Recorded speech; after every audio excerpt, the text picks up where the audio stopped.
If you've been paying attention, which I know all of you have, then what's happening now is surprising. Everyone is getting exposed left, right, and center, and that's to be expected considering the show is almost over, and it's a power show. Secrets never stay buried, and at some point or another, that thing you did will come out at the worst possible moment, and you'll likely pay for your sins or the sins of the people you love one way or another. Jenard started the season firmly with Shanti, the two seemingly more in love than ever and building toward something good. Shanti is level-headed, strategic, and most importantly, she's intelligent. But she was misguided in her belief that Jenard was ever fully on board with her plan to get rid of Diamond eventually. That was her biggest mistake when it came to all things Jenard. Because Jenard is desperate for approval, the second he started seeing the tangible effects of his manipulations of Diamond working, he stopped thinking about Shanti and started thinking about himself. He was never going to kill Diamond himself. Still, he would have chosen Shanti over Diamond in the long run had Diamond not eventually succumbed to Jenard's continuous hype and sowing the seeds of distrust with Tommy. Now, it's him and Diamond against everyone, and Jenard can puff his chest as much as he wants to, yet the minute Diamond tells him to do something, he's right out there doing it. And in a lot of ways, he's just become what Diamond was to Tommy. The nerve of him to even go to Shanti was disrespectful as hell, considering everything he said to her in that bathroom. They both tore each other up, but for Jenard to act as if she would be nothing without him, only to turn around and ask her to be the bigger person for the sake of business. The sheer audacity. Shanti, of course, didn't fall for it because why would she? The thing I like about Shanti the most is that she's very clear-headed. Everything she saw within Jenard was because she loved him, but if you take away feelings, she sees more clearly and knows when and where to make her moves.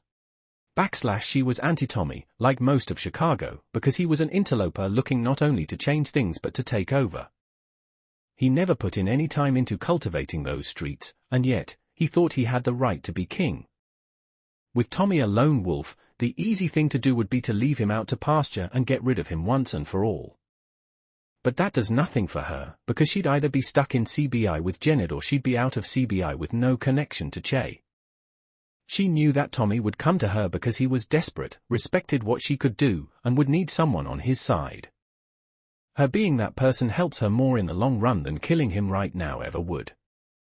Tommy and Shanti teaming up was Diamond's worst nightmare because he knows Shanti's a dream partner, and he knows that Tommy has a way of amassing power even when his back is against the wall. A lone wolf Tommy he could stop, but Tommy and Shanti showstopper? Well, that was scary enough that he had to kill Kendra over it. I was a Diamond apologist for too long, and it makes sense that I would turn on him when he started listening to Jenard, because why would you ever do that?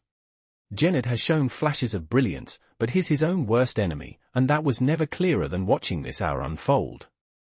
Power Book for 4 Season 3 Episode 8 reminded you of so many past issues that have befallen all of these people, and how things coming to light will mess everything up for you. Tommy telling JP about Jenard setting DMAC up spurred JP on to beat him up, and then that ultimately led to his untimely death, though real ones probably saw the writing on the wall with the way JP's storyline has been treated this season.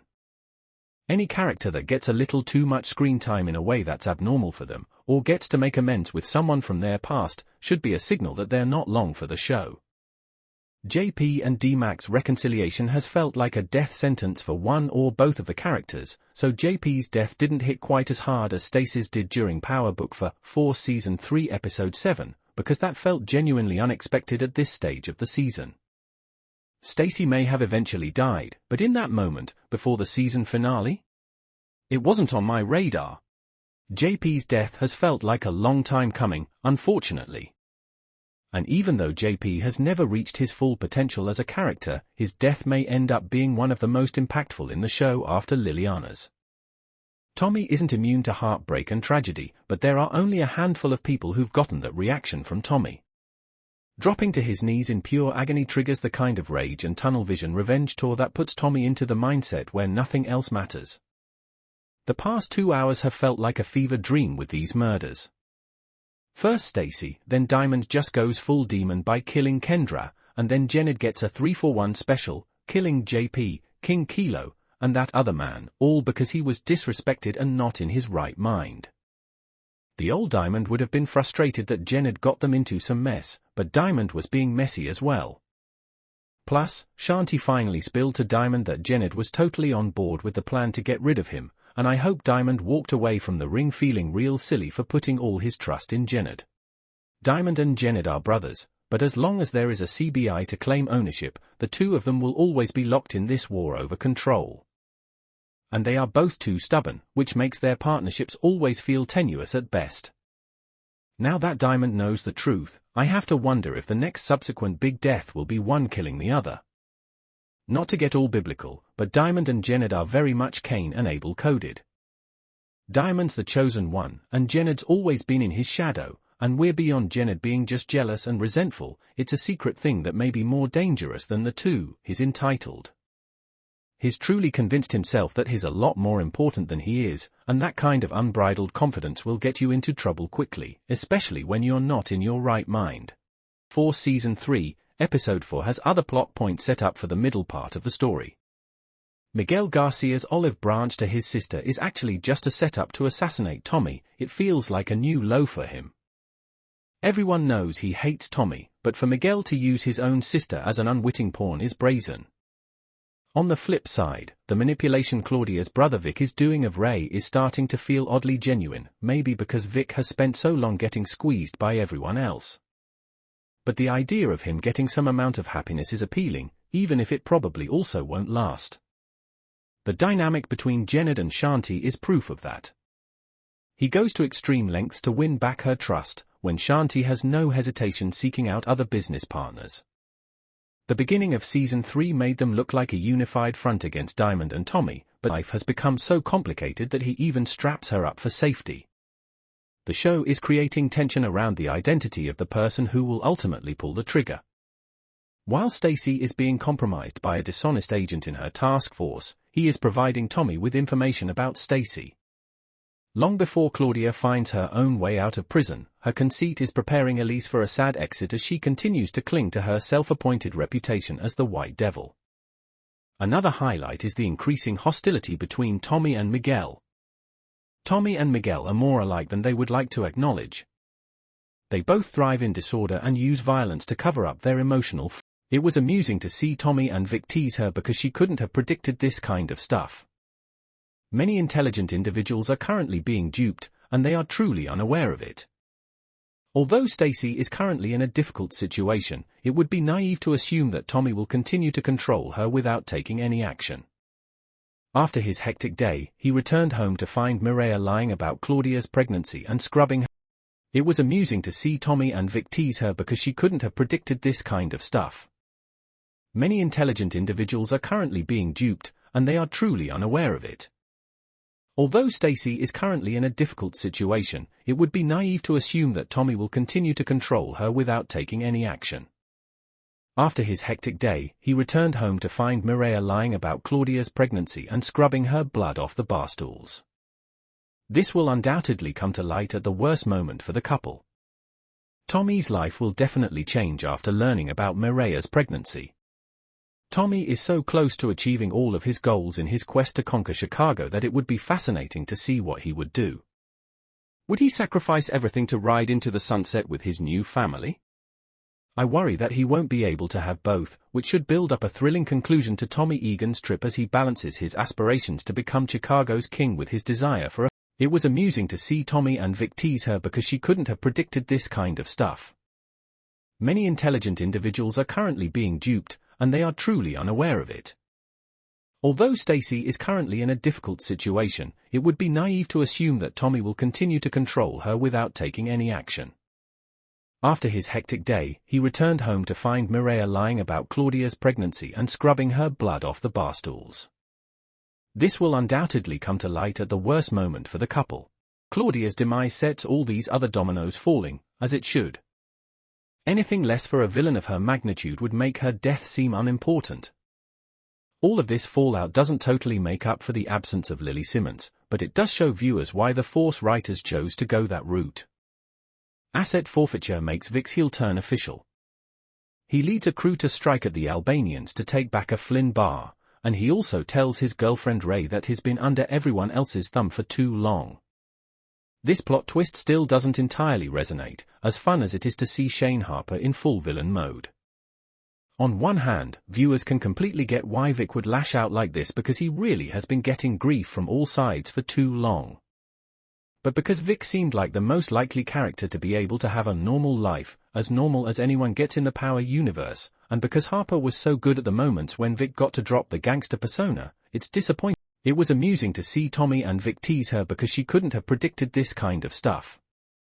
Many intelligent individuals are currently being duped, and they are truly unaware of it. Although Stacy is currently in a difficult situation, it would be naive to assume that Tommy will continue to control her without taking any action. After his hectic day, he returned home to find Mireya lying about Claudia's pregnancy and scrubbing her blood off the bar stools. This will undoubtedly come to light at the worst moment for the couple. No, they both had a lot of reasons to want to take each other out, but she had a better idea. She proposed that if he give her kids the pass, she'll give him one too. Monet explained that all she cared about at the moment was making sure her family was safe, especially her grandbaby. Tariq, who is obviously still shell-shocked by the news, lowers his gun before leaving the house. That episode ends with Tariq pulling up to the party/concert Brayden put together for No Lie. When they finally catch up, Brayden breaks down all the logistics of how their business will run and Tariq is very impressed. When Brayden is done, he asks Tariq how things went with the Tejadas. Tariq tells him that he might not drink before he gets into it and also says that needed to hit the blunt Brayden was hitting at the moment. As the two sit at the bar, Tariq spots Anya. He walks up and offers to pay for her drinks as he introduces himself. She tells him that she can pay for her own drinks. Tariq responds by saying he could see that but she shouldn't have to. She loved the line and introduced herself. The episode ends with Tariq telling Anya that it's nice to meet her. That boy cold. Power Book 2, Ghost continues to dominate television screens as it approaches its mid-season finale in its final 10-episode run. This spin-off from the original Power series, which concluded in 2020, has garnered significant attention, with Season 4 attracting 6.5 million multi-platform viewers during its debut week on Starz. Michael Rainey Jr. portrays Tariq St. Patrick, the son of James St. Patrick, known as Ghost, a former drug lord and businessman.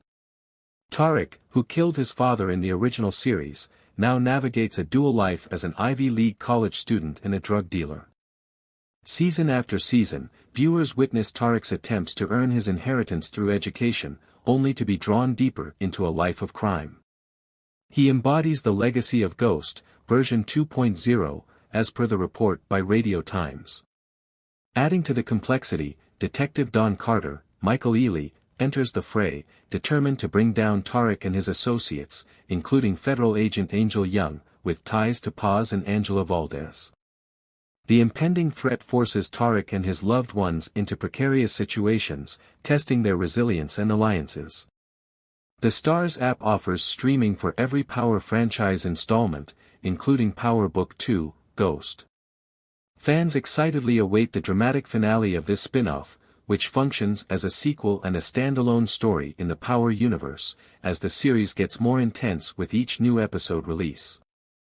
Despite the Starz show's lengthy hiatus between seasons, the third season debut does not reassure viewers of its world. The major strength and flaw of Do or Die is that it expects the audience to board the moving train again. However, it is untrue to suggest that the series is complacent. Although the Power Book 4 Season 2 finale was about 2 years ago, there isn't a comparable time jump on screen.